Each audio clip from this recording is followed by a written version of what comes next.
दोस्तों, मेंटेनेंस केसों के लिए माननीय सुप्रीम कोर्ट की नई गाइडलाइन बताने वाला हूं। इस गाइडलाइन के अनुसार है जो 99% केसों के अंदर मेंटेनेंस बंद हो रहा है। तो ये कौन सी गाइडलाइन है, क्या बातें इस गाइडलाइन के अंदर कही गई है, माननीय सुप्रीम कोर्ट के द्वारा मेंटेनेंस है जो किस तरीके से 99% केसों के अंदर बंद हो रहा है, यही पूरी जानकारी इस वीडियो के अंदर मिलने वाली है। अंत तक आपको बने रहना है, तभी पूरी जानकारी समझ में आएगी, क्योंकि आधे अधूरे वीडियो से कोई भी जानकारी समझ में नहीं आती है।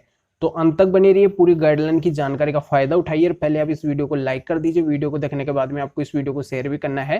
आपके इस चैनल को सब्सक्राइब नहीं किया है तो सब्सक्राइब करके बेल आइकन को भी दबा दीजिए। तो चलिए शुरू करते हैं।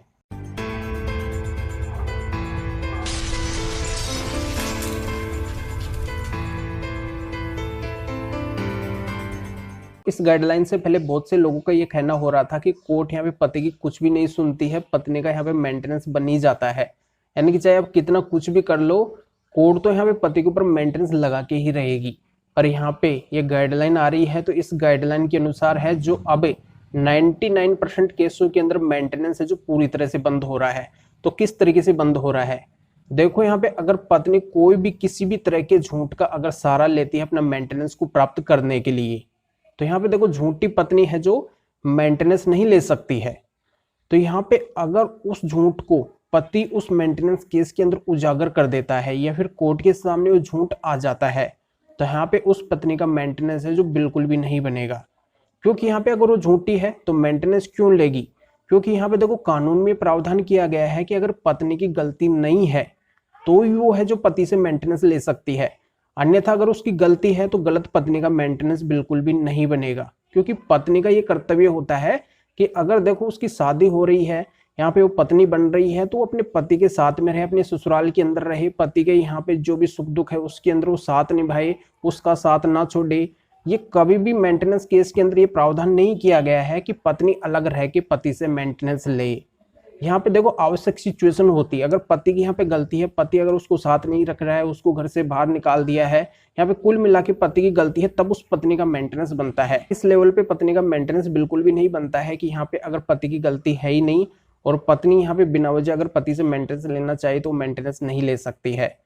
तो यहाँ पे देखो इसमें क्लियर आपके समझ में आ रहा होगा कि अगर पत्नी जैसे कुछ बातें हैं जो बढ़ा चढ़ा के अपना मेंटेनेंस प्राप्त करने के लिए लिखवाती है, जैसे पति की इनकम है वो बहुत ज्यादा वो दिखाती है, जबकि एक्चुअल में उसकी इनकम है जो पति की कम होती है।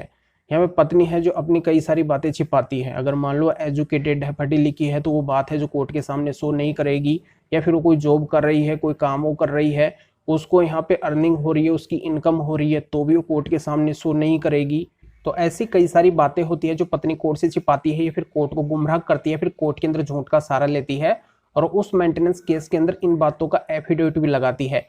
तो यहीं पे पत्नी है जो फंस जाएगी। बस पति को ये करना है कि उस झूठ को कोर्ट के सामने लेके आना है और उन झूठों के जो भी एविडेंस है पति के पास में उन सभी को कोर्ट के सामने रखना है, कोर्ट को कन्विंस करना है।